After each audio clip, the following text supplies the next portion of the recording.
So, and in that sense, from a biblical standpoint, property is not just theft, it's idolatry of a sort. And I know you're right. People do have a misunderstanding that this idea of redistributing property means taking away, personal possessions, bikes, a car.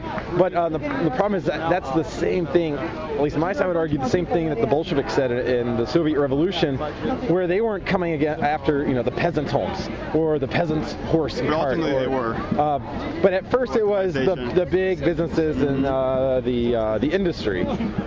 So who gets to determine at what point you have property beyond your means? How could the body politic determines that. And then everybody obeys the laws, even the laws that say their taxes will be 3 times as high. Which is ultimately why I'm an anarchist, because I believe that any state structure, including obviously the Soviet Union, when you have power concentrated in one place, and I'm not what if the body politic? I'm a lifelong square Christian middle-class woman with my own home who believes the same thing. So what if the body politic? Seriously, what if the body politic decided that you were living beyond your means? That's fine with me.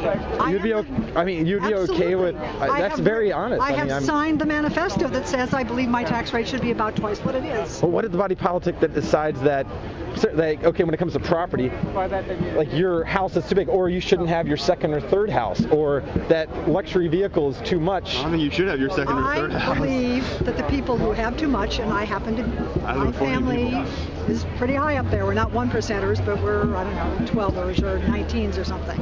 And we own more than we should have. And we sold one of the family houses and gave it to charity. So that's very commendable, like really on your part. But what about when the body politic decides for you that you have too much? Would you be okay with that?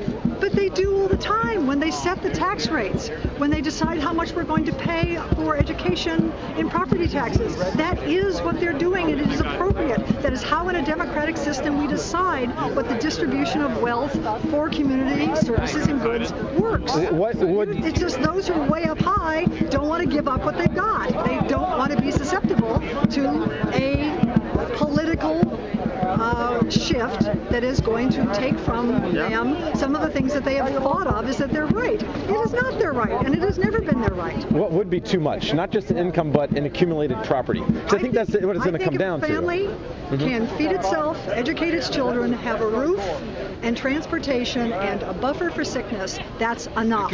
But approximately what would that be? I mean, for some people might have a different idea in their mind. And then if you got to be part of the decision making, not as the voice, but as a voice. I don't have incomes vary. If people can have a roof over their head, their family together, educate their children, feed their families nutritiously, have a buffer for an emergency, that is enough. And I think that's all anybody's entitled to. And ultimately what you're saying about this ability to seize all of one's property does exist in our society in eminent domain.